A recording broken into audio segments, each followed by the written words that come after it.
Membangun kembali Ka'bah. Kisah ini sangat terkenal bagi Anda, dan itu ketika Nabi SAW berumur sekitar 35 tahun. Ibnu Ishaq berkata dia berumur 35 tahun. Ka'bahnya rusak oleh dua hal.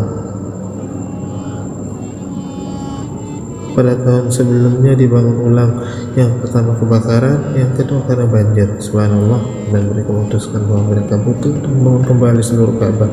Dua-duanya kerusakan telah dilakukan, api telah melambahkannya, dan banjir telah menghancurkan struktur bangunan, bahkan meninggalkan beberapa sisa di sini dan di sana. Itu terjadi ketika Ka'bah dihancurkan. Ada berita dari penjualan yang terjadi di kota Jeddah. Pada saat itu mereka menyebutnya Judah. Dan apa yang terjadi bahwa Kaisar Roma telah mengirim persediaan ke salah satu kota di Yaman untuk membangun gereja besar di sana, sehingga dia mendapatkan kayu yang terbaik dan pemeran terbaik dan pengrajin yang terbaik.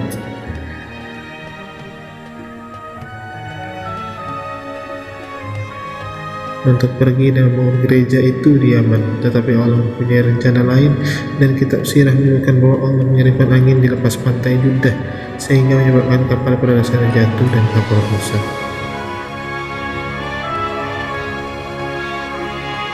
Tetapi itu hanya dibuat untuk Judah karena Allah mempunyai rencana. Dan kaum Quraisy ketika mereka mendengar tentang ini, mereka mengumpulkan semua kekayaan mereka dan mereka pergi ke Judah untuk membeli semua ini dan menyewa pengrajin. Sebaiknya datang, mereka bertanya-tanya sekarang. Ka'bah berada dalam semi kehancuran di depan mata mereka, dan mereka bertanya-tanya, sebaiknya mereka pergi dan menghancurkannya. Ini adalah rumah Allah, mereka tak akan pernah menghancurkan rumah Allah sebelumnya. Maksud saya pernah berpikir itu adalah perbuatan tercela, bukan? Mereka tidak tahu apa yang dilakukannya. Dan menurut salah satu laporan dari Ibnu Ishaq mengatakan di sini bahwa ketika mereka berdebat tentang apa yang diperbuat, seekor ular besar keluar dari sumber Zamzam, dan dikabarkan tinggal sumber Zamzam. Sekarang sudah jadi ular yang besar yang keluar, dan kapan saja mereka mendekatinya, ular itu mendesis dan mereka bertanya-tanya, apa yang harus kita lakukan? Dan Allah mendengar seekor burung besar untuk mengambil ular itu dan menyingkirkannya, melemparkannya di belakang salah satu gunung di Mekah. Begitu mereka mengambilnya sebagai tanda bahwa mereka harus mendekati Ka'bah. Dan di sana mereka masing-masing mendorong yang lain. Mengapa tidak kamu saja yang pertama? Mengapa tidak kamu saja yang pertama? Karena mereka cemas apa yang akan terjadi. Sampai akhirnya Al-Walid ibnu Al-Mughirah akhirnya berkata, saya akan melakukannya. Berikan aku kapak. Jadi dia yang mengambil kapak dan dia berjalan menuju Ka'bah, dan dia mulai menentukan salah satu dinding Ka'bah. Tidak ada satupun yang mengangkat jari untuk membantunya. Kemudian desas-desus menyebar. Mengapa kita tidak menggunakan Al-Walid sebagai tes lakmus, tes deteksi asam basah? Jika dia bertahan pada malam hari, dia akan bergabung dengannya esok hari. Kemudian besok pagi dia bangun dengan keadaan baik dan sehat-sehat saja, baik-baik saja. Kemudian mereka berkata, oke, alhamdulillah. Dan kemudian Al-Walid meletakkan salah satu dinding, dan kemudian esok harinya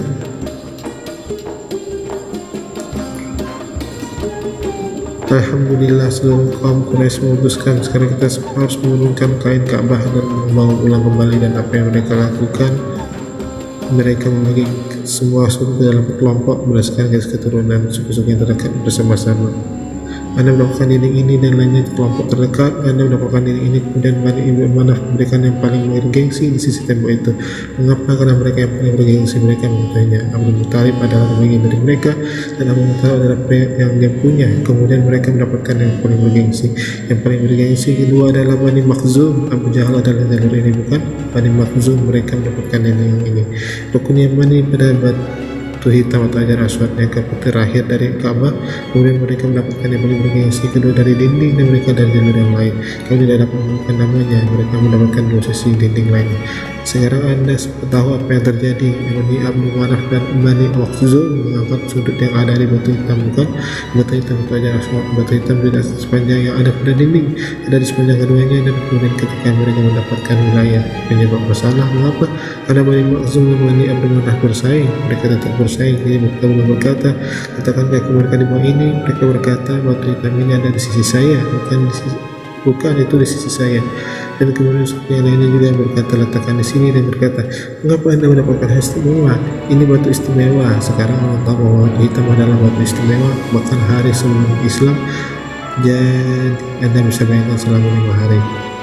Serang argumen, mereka hampir saja menghancurkannya. Bani Makhzum seragamnya mengusung banting perjanjian bersama beberapa suku yang lain yang mereka bertengkar untuk saling membunuh untuk meletakkan batu hitam ke dinding Ka'bah. Mereka hampir saja sampai baku hantam pada hari kelima. Mereka semua datang bersama dan Abu Umayyah ibnu Al-Mughirah yang berkata, di sini akan terjadi pertumpahan darah. Kita tidak akan berperang untuk ini. Mari berikan ini kepada orang pertama masuk dari pintu dari pintu utama. Wilayah pintu utama kita bisa katakan mereka tidak punya pintu secara fisik. Salah satu wilayah yang Anda datang ketika Anda melakukan tawaf, siapapun masuk yang pertama akan menjadi keputusannya. Sekarang pada dasarnya ini berarti bagi mereka itu adalah keuntungan, itu sistem undian. Siapapun yang berjalan pada siapa dia yang memilihnya untuk sukunya sendiri. Mereka tak satupun orang yang memilih bukan dari sukunya. Secara manusiawi mustahil bagi mereka untuk memikirkannya. Jadi apa yang mereka lakukan adalah mereka kemudian berkata, siapapun berjalan masuk, dan Anda semua tahu kisahnya bahwa kita Nabi SAW berjalan masuk dan dia menunjukkan saat Ibnu Ishaq dan lainnya menyebutkan semua suku menjadi senang karena tidak akan mungkin melakukannya untuk semua suku yang menjadi senang. Hanya suku itu yang orang miliknya menjadi senang. Tetapi ketika mereka melihat Nabi Muhammad SAW, mereka semua menjadi senang karena setiap suku berpikir Nabi SAW sangat menyukai kami.